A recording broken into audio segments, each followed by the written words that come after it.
children, hi again, and let's start something new. Lesson number 12, reproduction in plants. Now let's know first something about plants. Plants के बारे में हम लोग थोड़ी जानकारी लेते हैं. Plants क्या करते हैं? Plants में क्या वेजिटेटिव पार्ट्स होते हैं? रूट, स्टेम, लीव्स होते हैं. रूट्स का काम क्या होता है?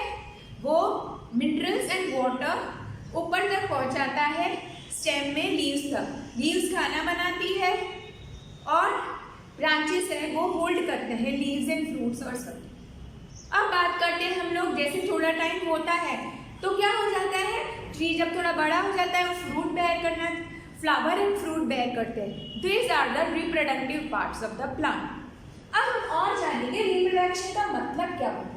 The reproduction, the production of new individuals from their parent is known as reproduction. अभी दूसरा प्लांट बनाना, जैसे अपने ह्यूमन बींग्स में होता है reproduction. As we have learn earlier कि रिप्रोडक्शन में क्या होता है, डॉग होता है तो पप्पी को बॉर्न करता है, उसी टाइप के काइंड को.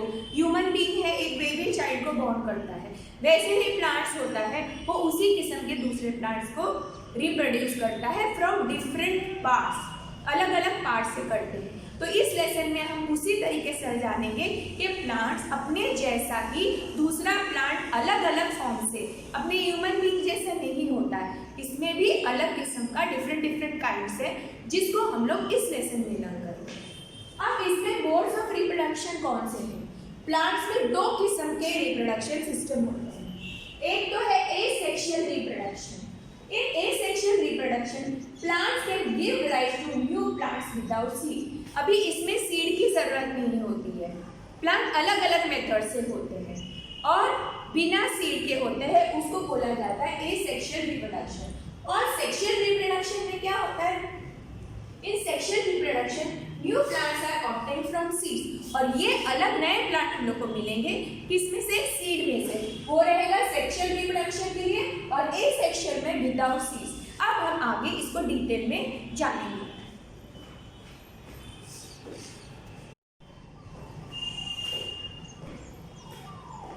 If we take separately asexual reproduction, it can be branched in this way. अगर हम लोग asexual reproduction लेते हैं तो हम लोग इसको इस तरीके से ब्रांच कर सकते हैं, जिससे वजह से आपको समझने में आसानी होगी.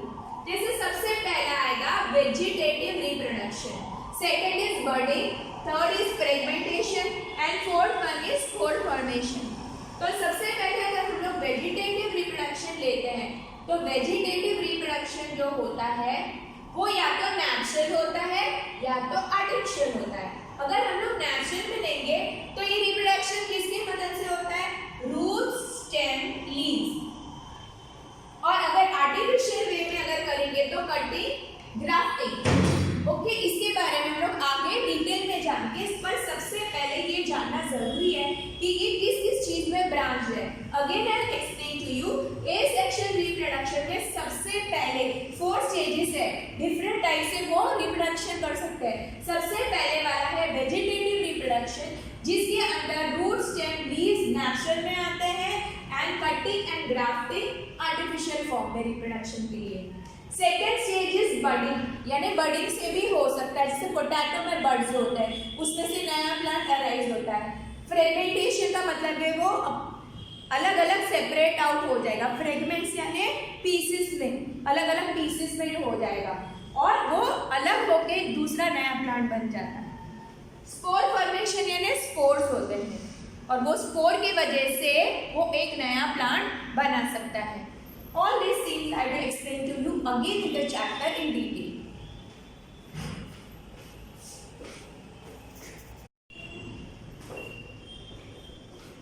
अब आगे और इजी करने के लिए हम लोग जानते हैं कि प्लांट्स की क्या है. Plants have one is vegetative parts, and vegetative parts में क्या इंक्लूडेड है? Roots, stems, leaves. Again I repeat, plants के दो पार्ट्स है, one is vegetative part and another one is reproductive part. अभी वेजिटेटिव पार्ट में रूट, स्टेम, लीव्स, और यहाँ पे रिप्रोडक्टिव पार्ट्स में क्या आएंगे? Flowers and fruits. So this is needed for you to understand before we really start with the chapter. I hope all the things are clear and now we can go step by step.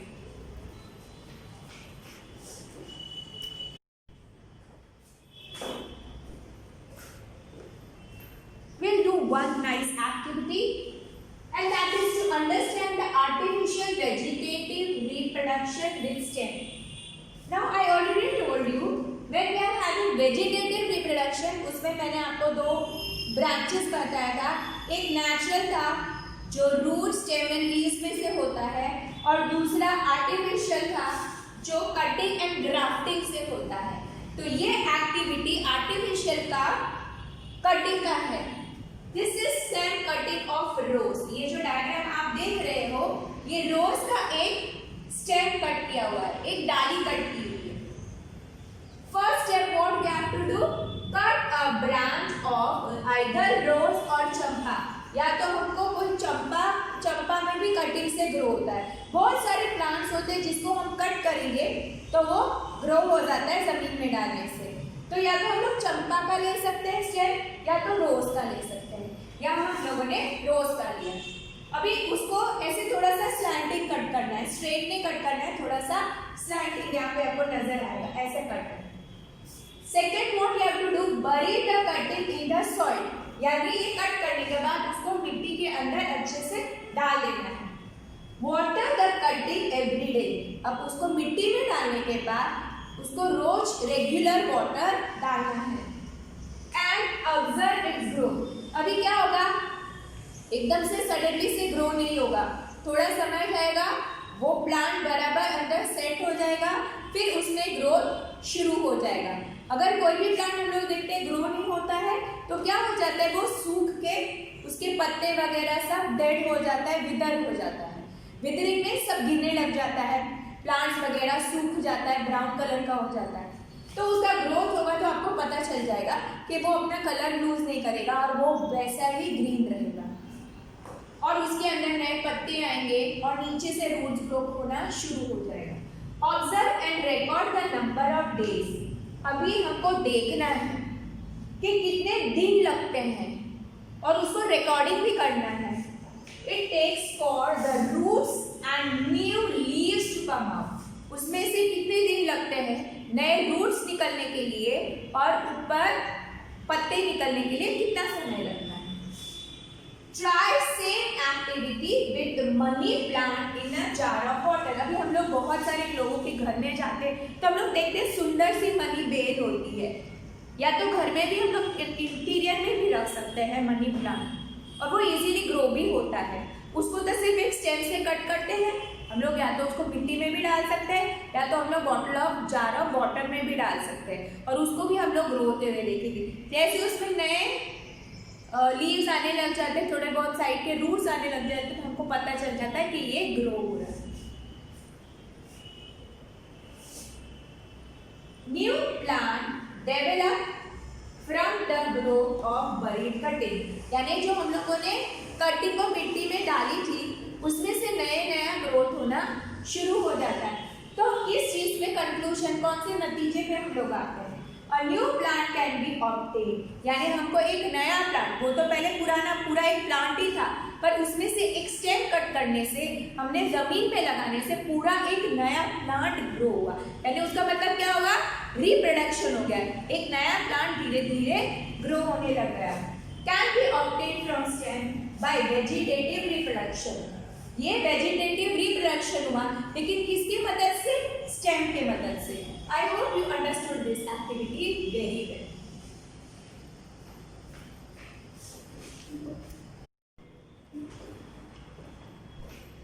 Let's do another activity, and this will do with the help of a potato. To understand vegetative reproduction by bud, ये activity है. अभी budding से करेंगे. बड में से कैसे निकलते हैं, न्यू प्लांट ग्रो होता है रिप्रोडक्शन से, वो हम लोग लर्न करेंगे. Potato plant sprouting from an eye. ये हम लोग, ये आपका डायग्राम है. You have to observe this diagram first, so you will understand. ये पोटैटो है, उसमें से आपने घर में भी देखा होगा कि ग्रीन कलर का बड निकलता है और फिर धीरे धीरे वो ग्रो होते जाता है. अगर थोड़े दिन होते हैं तो पोटैटो को यूं ही रखते हैं, बास्केट में होता है तो भी ऐसे तुरंत ही ग्रो होना शुरू हो जाता है. Now what you have to take? Materials needed. Take fresh potato. Fresh potato आप ले लो. With the help of magnifying glass. अगर वो एकदम ही फ्रेश पोटैटो है तो उसमें से बर्ड्स आपको इजीली नहीं दिखाई देगा, तो आपको मैग्नीफाइंग ग्लास लेना पड़ेगा, जिसमें आपके मोबाइल में भी वो मैग्नीफाई होता है, यानी छोटी चीज बड़ी दिखती है, वैसे मैग्नीफाइंग ग्लास आता है। तो मैग्नीफाइंग ग्लास के हेल्प से आपको उस पोटैटो को देखना है। आप क्या देखोगे उसके अंदर? You can see scars which are also called eyes. उसके ऊपर आपको स्कार्स नजर आएंगे, और वो स्कार्स जो है उसको आई ऑफ पोटैटो भी बोला जाता है। Cut the potato with I portion. अभी हमको उस पोटैटो को कट करना है, उसमें से कट करके वो आई पोर्शन को, जो बर्ड जैसा हमको दिखाई देता है, उसको हमको कट करना है। एंड बरी इट इन द सॉइल। थोड़े से हम लोग कटिंग्स ले लेंगे, वो थोड़ी थोड़ी जहाँ जहाँ पे वो आई है वो हम लोग कट कर देंगे, और उसको हम लोग मिट्टी के अंदर बरी कर देंगे, यानी गाड़ देंगे। Water it regularly. अभी उसको क्या करना है, कोई भी प्लांट होता है उसको हम लोग क्या करते हैं, रेगुलर रोज हम लोग उसको पानी देते हैं। For a few days and observe it. अभी थोड़े दिन तो एकदम से ग्रो नहीं होगा, इसके लिए हम लोग पहले पानी डालेंगे और फिर थोड़े दिन के लिए उसको ऑब्जर्व करेंगे। Sprouting plant can be seen from the I portion. अभी इसमें ऊपर से दिखाया है, ये जो आई पोर्शन है उसमें से ये स्प्राउट्स निकल रहे हैं। You can see these roots and these sprouts are coming out of it. Conclusion. What do you conclude from it?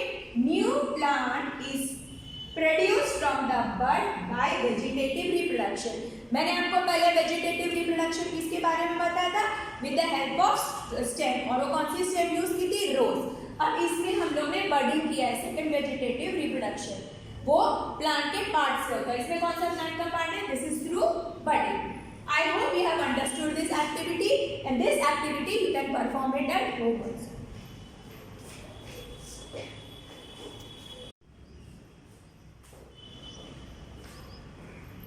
Let's talk about bryophyllum leaf now. Bryophyllum sprout leaf from. Now ये bryophyllum leaf है, इसमें भी sprouts निकलते हैं। ये sprouts कहाँ पे निकलते हैं? ये देखो, ये मार्जिन है पत्ते का, और पत्ते के मार्जिन में निकलते हैं। Bryophyllum sprout leaf plant has buds in the margin of the leaves. अभी लीव्स के मार्जिन में बड्स होते हैं। If a leaf of this plant falls on a moist soil, अगर ये पत्ते गीली मिट्टी में गिरते हैं तो each bud can give rise to a new plant. अभी जैसे ये पत्ता नीचे गिरता है, मिट्टी के अंदर गिरता है, तो इनको कहाँ से मिलेगा सारा न्यूट्रिशन? मिट्टी में से, सॉइल में से। तो जैसे इनको न्यूट्रिशन मिलता है सॉइल एंड वाटर का, तो ये भी हर एक बड में से एक नया प्लांट आना शुरू हो जाता है। इस डायग्राम में आपको नजर आएगा, जहाँ जहाँ पे भी ये मार्जिन में बड्स है, वहीं वहीं पे न्यू प्लांट्स आना शुरू हो जाते हैं। Plants such as cacti produce new plants when their parts get detached from the main plant body. अभी कैक्टस के बारे में तो आपने सुना होगा, तो जब कैक्टस में से एक पार्ट अलग हो जाता है तो वो दूसरी जगह जाके अपने आप से ग्रो होने लग जाता है। वो डिटैचमेंट यानी सेपरेशन ऑफ द पार्ट। ये detach part can grow into a new plant, और एक डिटैच पार्ट एक न्यू प्लांट में ग्रो हो जाएगा।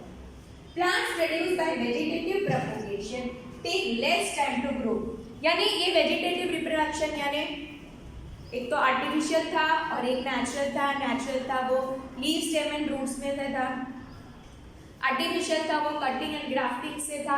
तो ये जो वेजिटेटिव रिप्रोडक्शन होता है उसमें नए प्लांट्स बहुत जल्दी ही ग्रो हो जाते हैं। And bear flowers and fruits earlier than those produced from seeds. Seeds वाले जो प्लांट होते हैं वो ग्रो होने में भी टाइम लगता है, और उसमें फ्लावर्स एंड सीड्स आने में भी टाइम लगता है। लेकिन वेजिटेटिव रिप्रोडक्शन से जो आते हैं पार्ट्स ऑफ द प्लांट से जो ग्रो होता है वो जल्दी से फूल बेयर करते हैं, fruit and flower. The new plant are new exact copies of the parent plant. अभी जो नए प्लांट होते हैं वो एग्जैक्ट अपने पेरेंट प्लांट जैसा यानी मेन प्लांट का कॉपी होता है। As they are produced from a single parent. अभी क्या होता है, दो अलग पेरेंट होते हैं तो दोनों का मिक्सचर होता है, लेकिन वो एक ही प्लांट में से है तो उसी प्लांट के पार्ट में से है, उसके लिए दूसरा प्लांट इसमें कोई इन्वॉल्व नहीं है। इसके लिए वो एग्जैक्ट अपने ही पेरेंट प्लांट जैसा होता है यानी मेन प्लांट जैसा।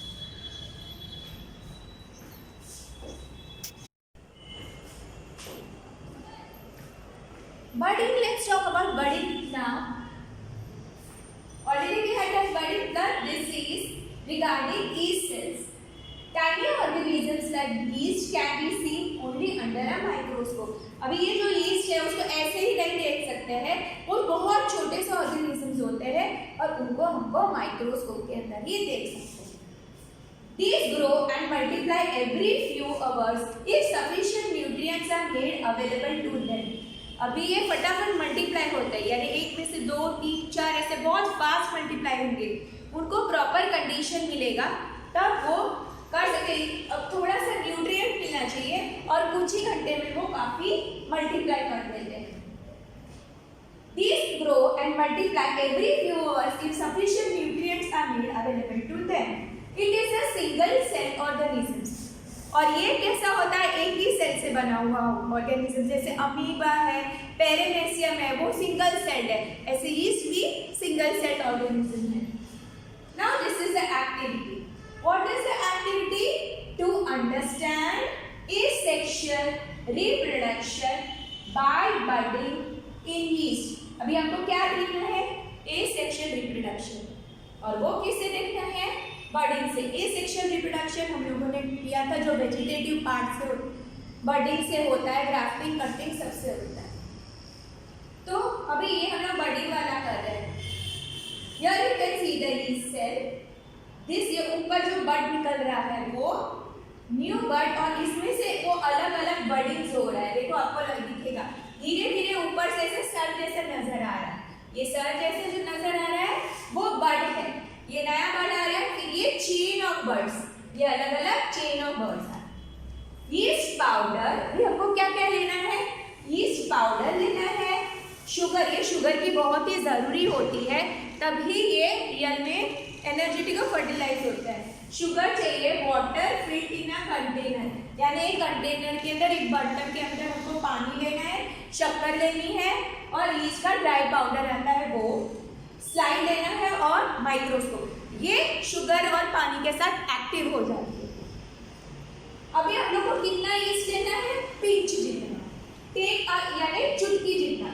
Take a pinch of yeast powder and place it in a container with water. अभी ये कंटेनर, पानी का जो कंटेनर है उसके अंदर एक चुटकी से भर के हम लोग को यीस्ट का पाउडर डालना है. Keep it in a warm part of the room. और अपने रूम में ठंडे वाले एरिया में नहीं, थोड़ा सा वार्म होना चाहिए एटमॉस्फेयर, वहां पे रखना है.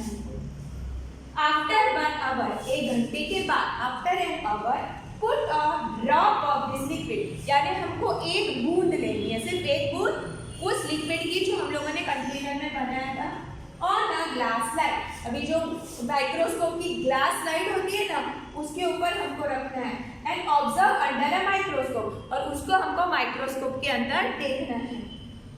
New yeast cells are form. इसमें से क्या होगा? अलग नए सेल्स, बहुत सारे सेल्स फॉर्म हो गए. अब इससे हम लोग क्या कंक्लूड करेंगे? Yeast reproduce by budding. अभी यीस्ट किसके वजह से रिप्रोड्यूस? नया यीस्ट सेल बना, रिप्रोड्यूस यानी उसके जैसा ही कुछ अलग बनाना. Budding, small bulb like projection on yeast cell is bud. और छोटे छोटे जो प्रोजेक्शन निकलते हैं उनको क्या बोला जाता है? Bird.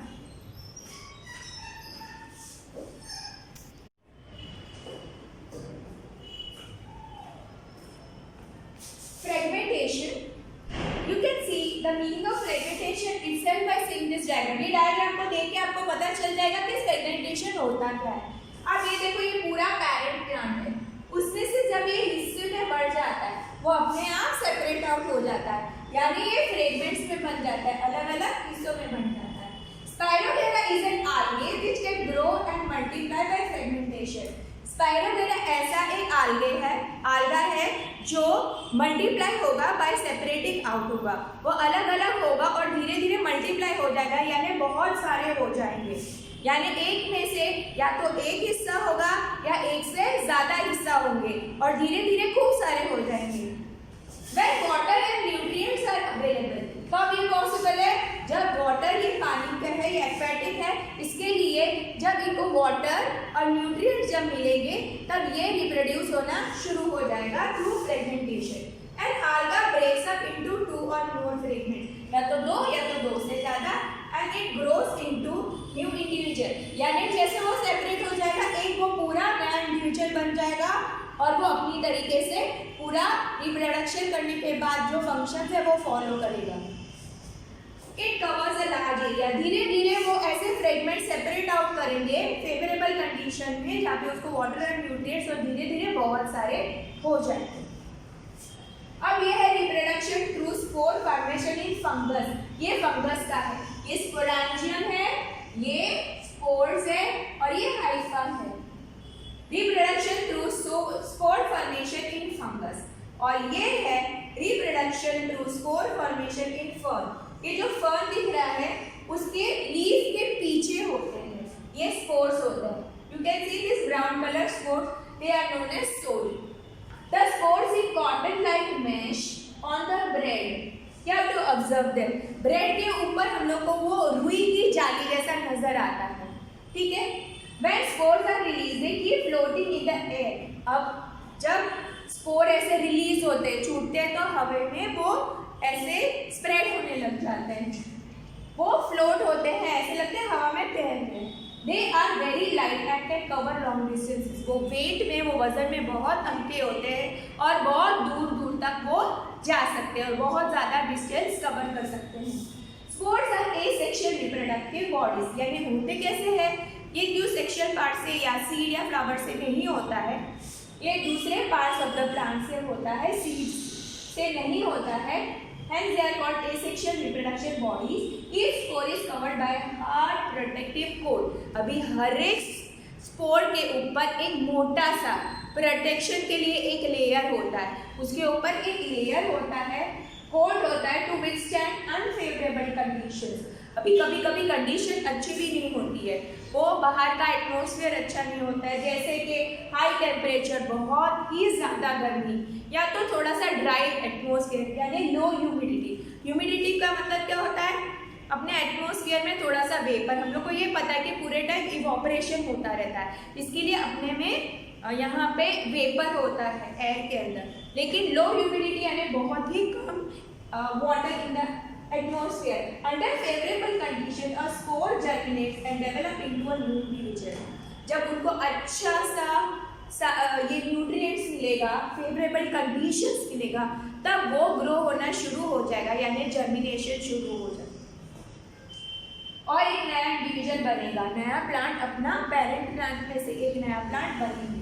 Plant such as moss and fern, moss जो होता है we can see green things on stones during rainy season, हम लोग को सब ग्रीन ग्रीन नजर आता है दीवार पे या हम लोग को स्टोन्स पे नजर आता है, वो मॉस। और फर्न, ये मैंने आपको बताया है, ये fern also reproduce by the means of spores, ये भी फर्न है, मॉस है, वो कैसे रिप्रोड्यूस करते हैं, स्पोर्स से, और ये स्पोर्स आप देख सकते हैं।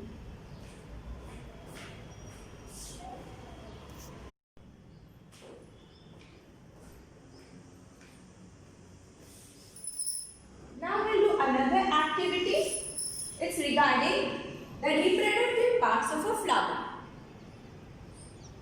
Now, what is the activity exactly? To observe different parts of stamen and pistil of a flower. What are the materials required for it? अभी कौन सा चाहिए?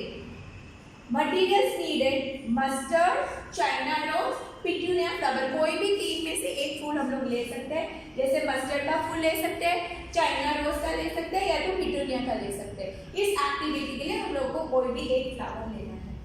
अब ये जो फ्लावर होता है वो रिप्रोडक्टिव पार्ट है अपने प्लांट का। अब हम क्या करेंगे, separate its reproductive parts. Next step क्या है, अगर हमने फूल लिया है तो उसके रिप्रोडक्टिव पार्ट्स से जिसमें से रिप्रोडक्शन होता है उसको हम लोग अलग करेंगे, और जब हम लोग अलग करते हैं तो एक में स्टेमन मिलेगा, आपको पिस्टिल मिलेगा। अभी हमको स्टेमन एंड पिस्टिल जो है उसके अलग अलग पार्ट्स हमको रीड आउट करना है, स्टडी करना है। तो पहले separate its reproductive parts, we have separated it, study the different parts of a stamen and pistil. अभी स्टेमन एंड पिस्टिल को हमको अलग करना है। अब सबसे पहले हम बात करते हैं स्टेमन की। तो stamen are the male reproductive part. अभी ये जो स्टेमन है वो क्या है, मेल पोर्शन है, और ये पिस्टिल जो है this one that is the female reproductive part. I will explain again. पहले जो स्टेमन हम लोगों ने सेपरेट कर दिया फ्लावर के रिप्रोडक्टिव पार्ट, ये जो स्टेमन है वो मेन रिप्रोडक्टिव पार्ट है। आपको कैसा याद रहेगा, ये मेन वर्ड से आपको याद रहेगा कि ये मेन रिप्रोडक्टिव है और ये पिस्टिल है, this is the female reproductive part. अब इसको हम रीड करेंगे। तो ये सबसे पहले anther contains pollen grain which produce male gametes. अभी ये फिलामेंट है, ठीक है, स्ट्रिप टाइप दिखता है फिलामेंट है और ये एंथर है। एंथर में पोलन ग्रेन्स होता है जो मेल गैमेट प्रोड्यूस करते हैं, इसके अंदर पोलन ग्रेन्स होता है। So the parts of the stamen are filament, anther contains pollen grain। वो आपको येलो कलर के डॉट्स जो दिखते हैं ना pollen grains, वो ये एंथर में होते हैं। अब आप बात करेंगे पिस्टिल की। तो पिस्टिल के अंदर क्या होता है, सबसे ऊपर ये स्टिकी पोर्शन होता है, that is stigma. Stigma is the sticky portion, जहाँ पे वो पोलन आएगा और पोलन यहाँ पे स्टिक हो जाएगा, एंथर का पोलन इसमें स्टिक होगा। फिर ये आएगा स्टाइल, स्टाइल है। Then after that we are having ovary, this you can see the ovary। Now ovary के अंदर क्या होता है, ovule होता है। So in the ovary it can contain one or more ovules, या तो एक होता है या तो ज्यादा। अभी ovule के अंदर egg form होता है, so the egg is formed in the ovule। अब zygote बनने के लिए in sexual reproduction male and female gametes fuse to form zygote। अभी क्या होगा, ये एंथर में से पोलन ग्रेन आके इधर स्टिग्मा में से आके यहाँ पे ओव्यूल के पास आएगा और वो मेल और फीमेल गैमेट्स जो है वो एक हो जाएंगे, फ्यूज होके zygote बन जाएंगे। Now this again see this diagram, that is the reproductive parts of a flower। Stamen is the male portion and pistil is the female portion। Stamen consists of anther having pollen grains and this is filament, and pistil consists of stigma, the sticky portion, this is style, these are ovary and this is ovule, ovule containing eggs।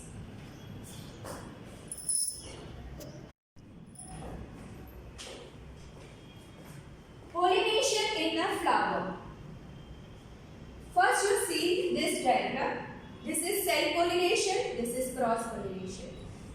I have already taught you about the parts of the flower। Here you can see this is the female portion and this is the male portion, in the center this is the female portion, again here there is a male portion, anther is having pollen grains and here we are having the filament and this is stigma, this is the pistil portion, this is the pistil portion and this is style। Pollen grains have a tough protective coat। अभी जो pollen grains होते हैं ये anther होता है, ये जो anther होता है यहाँ पे आप देख सकते हो, एंथर के अंदर जो मेल पोर्शन है उसके अंदर pollen grains होते हैं और ये जो pollen grains होते हैं उनका एक टफ प्रोटेक्टिव कोट होता है which prevents them from drying up, यानी उनके ऊपर ऐसा कोटिंग होता है कि वो सूख न जाए। Being lightweight, they can be carried by wind। अभी उनका वेट ज़्यादा नहीं होता है, वो वेट में बहुत ही हल्के होते हैं, इसके लिए उनको इजीली जैसे हवा से विंड से कैरी हो जाते हैं, वाटर से कैरी अपने आप इजीली हो जाते हैं। और दूसरी बात कि बर्ड्स है, बर्ड्स टू कैरी पोलन। कैसे बर्ड्स कैरी करते हैं पोलन, बर्ड फ्लावर पे बैठते हैं फिर दूसरे फ्लावर पे जाते हैं तो वो पोलन जो है उनके बॉडी पे स्टिक हो जाता है, फिर वो जब दूसरे फ्लावर पे जाते हैं तो इस वे में भी पोलिनेशन होता है। The transfer of pollen from the anther to stigma of a flower is called pollination. सबसे पहले हम लोग ये समझते हैं कि पोलिनेशन होता क्या है। तो ये जो एंथर के अंदर पोलन होता है, पोलन ग्रेन होता है, वो कहाँ जाता है, ये एंथर यहाँ पे पोलन ग्रेन यहाँ पे स्टिग्मा पे जाता है। ये एंथर में से जो पोलन ग्रेन होता है वो स्टिग्मा में जाता है। यहाँ पे भी एंथर में से पोलन ग्रेन कहाँ गया, स्टिग्मा। मैंने बोला यहाँ पे स्टिग्मा स्टिकी पार्ट है, उसके ऊपर वो पोलन ग्रेन स्टिक हो जाएगा, उसको पोलिनेशन बोलते हैं। सिर्फ पोलन ग्रेन जब स्टिग्मा के पास जाता है उसको पोलिनेशन बोला जाता है। अब पहले हम लोग बात करते हैं सेल्फ पोलिनेशन का। कि सेल्फ पोलिनेशन में होता क्या है। अब इसके अंदर आप देख सकते हो इस डायग्राम में कि इसी यही एक ही फ्लावर है, ठीक है। इसी फ्लावर में से यही मेल पार्ट भी है और फीमेल पार्ट भी, ये मेल पार्ट है और ये फीमेल पोर्शन है। अब यहाँ भी एंथर है, यहाँ भी एंथर है, एग्जाम्पल के लिए हम लोगों ने ये एंथर लिया है। तो यहाँ का जो पोलन ग्रेन है उसी सेम फ्लावर में उड़ के स्टिग्मा में स्टिक होता है, वो self pollination. If the pollen lands on the stigma, यानी ये जो पोलन इसमें से स्टिग्मा पे लैंड करता है of the same plant, it is called pollination. वापस से if the pollen lands on the stigma of the same flower और another flower of the same plant, इसी फूल में या उसी झाड़ के दूसरे फूल में अगर जाके उड़ के जाता है अपने आप से पोलन या ट्रांसफर कोई भी फॉर्म में होता है तो उसको सेल्फ पोलिनेशन बोलता है। यानी सेम प्लांट के अंदर जब उसी का एंथर उसी के प्लांट के कोई भी फ्लावर के स्टिग्मा पे जाके स्टिक होता है तो उसको सेल्फ यानी खुद ही पोलिनेशन हो रहा है। और अब हम लोग जानते हैं इसका एग्जाम्पल है वी एंड पी, ये गेहूं और पी के लिए सेल्फ पोलिनेशन। अब हम आते हैं क्रॉस पोलिनेशन। ये क्रॉस पोलिनेशन में देखेंगे आप कि ये एंथर जो है दूसरे फ्लावर का ये स्टिग्मा में जा रहा है, लेकिन टोटली प्लांट अलग है, लेकिन प्लांट सेम काइंड का होना जरूरी है। जैसे चाइना रोज है तो अगर दूसरे प्लांट में जाएगा वो सेम प्लांट में नहीं दूसरे प्लांट में, तो वो भी चाइना रोज होना जरूरी है। तो when the pollen of a flower, अभी यहाँ से पोलन, ठीक है, pollen of a flower lands on the stigma of a flower, ये स्टिग्मा पे लैंड करेगा ऑफ अ डिफरेंट प्लांट, अभी वो प्लांट का नहीं लेकिन दूसरे ही plant of the same kind, लेकिन काइंड होना सेम जरूरी है, it is called cross pollination. अभी इसका एग्जाम्पल रहेगा पपैया एंड कुकुम्बर, तो ये इसके लिए।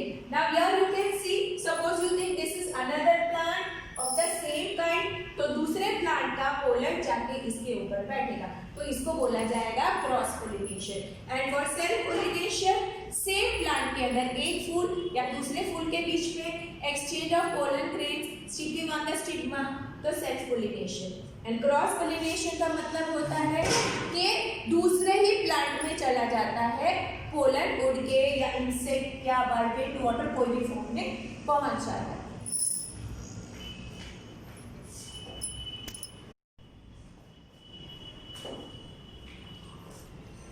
We have already seen कि एंथर में से पोलन ग्रेन जाता है स्टिग्मा के ऊपर, ये तो आपने देखा या तो सेल्फ पोलिनेशन से या तो क्रॉस पोलिनेशन से।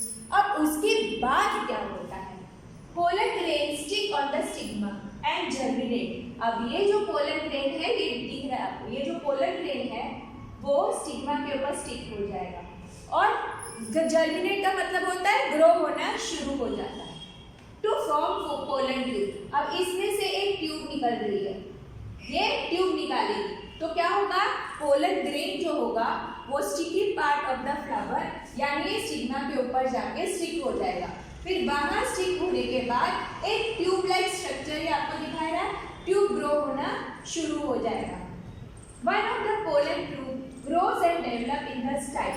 अभी ये स्टाइल पोर्शन है, ये ट्यूब धीरे धीरे स्टाइल की तरह ग्रो होना शुरू हो रही है, ये देखो ऐसे ग्रो हो रही है। Pollen tube carries male gamete. अभी पोलन के अंदर क्या होता है, मेल गैमेट होता है, क्योंकि ये male part of the flower में से आया है, ये male part of the flower stable में से एंथर में से पोलन ग्रेन आया है, जो फीमेल पोर्शन स्टिग्मा में जा रहा है, ये आपको याद रखना है।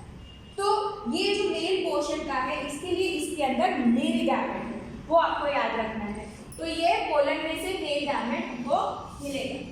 अभी पोलन ट्यूब जो बन रही है ये, ठीक है, वो हेल्प करेगी। Tube carries male gametes into ovule to ovary.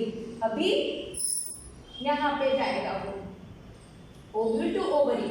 Now male gamete fuse with female gamete. अभी यहाँ पे फ्यूजन होता है और एक बार मैं आपको एक्सप्लेन करती हूँ। अब ये जो पोर्शन है ये फीमेल पोर्शन है, फीमेल पार्ट है ऑफ द प्लांट, स्टिग्मा है, स्टाइल है, ओवरी विद ओव्यूल्स है इसके अंदर, ovary with ovules, so that you have to make first definite. So this is the female portion. अब जो एंथर में से एंथर में से जो पोलन आया वो फीमेल, ये फीमेल पोर्शन है, इसमें आया, ठीक है। अब इधर आके वो जर्मिनेट होना शुरू हो जाता है, जर्मिनेट यानी ग्रो होना शुरू हो जाएगा पोलन ग्रेन, और उसमें से एक ट्यूब निकलेगा। अब ये ट्यूब यहाँ स्टाइल से एक्सटेंड हो रहा है, ये जो स्टिक पोर्शन है ना वो फीमेल का ये स्टाइल है, तो यह स्टाइल से वो ग्रो होता हुआ आएगा, या ग्रो हो जाएगा और फिर कहाँ तक पहुंचेगा, ओवरी में ओव्यूल तक पहुंचेगा। और इसके अंदर का जो मेल गैमेट है वो ओव्यूल का फीमेल गैमेट के साथ में फ्यूजन होगा। Now male gamete fuse with female gamete in ovule and zygote is form. क्या बनेगा अभी, जाइगोट फॉर्मेशन। जब दोनों एग एक दूसरे के साथ में मिक्स हो जाएंगे, यानी दोनों जब एक दूसरे के साथ फ्यूजन हो जाएगी तब फॉर्मेशन ऑफ जाइगोट होगा। The process of fusion of male and female gamete is called fertilization. जब मेल और फीमेल गैमेट फ्यूज होते हैं उसी को बोला जाता है fertilization. I repeat once more कि ये एंथर में से पोलन ग्रेन, एंथर ये पूरा स्टेमन पार्ट है, मेल पोर्शन है, उसमें से स्टिग्मा में फीमेल पोर्शन में जाता है पोलन ग्रेन, स्टिकी पोर्शन में स्टिक होगा, फिर नीचे स्टाइल की तरफ जाएगा, ये ग्रो हो रहा है ट्यूब ग्रो होगा, ठीक है, ट्यूब ग्रो होगा और ट्यूब फिर कहाँ जाएगा, ओवरी में ओव्यूल के पास जाएगा। ओव्यूल में क्या होता है, फीमेल एग, और ये क्या पास आउट कर रहा है, मेल गैमेट। तो जब मेल और फीमेल दोनों गैमेट्स फ्यूजन हो जाएगा तब जाइगोट बनेगा, जाइगोट फॉर्मेशन होगा, और जब जाइगोट फॉर्मेशन होगा उसी को फर्टिलाइजेशन बोला जाता है।